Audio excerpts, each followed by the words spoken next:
Luto tayo ng sinigang na bangus, guys. So, meron pala ito siyang gabi, then talong, then lagyan ko rin po siya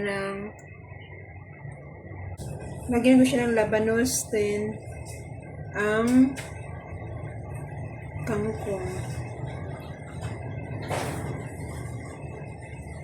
At syempre, hindi mawala si sibuyas. Sibuyas tsaka yung sili.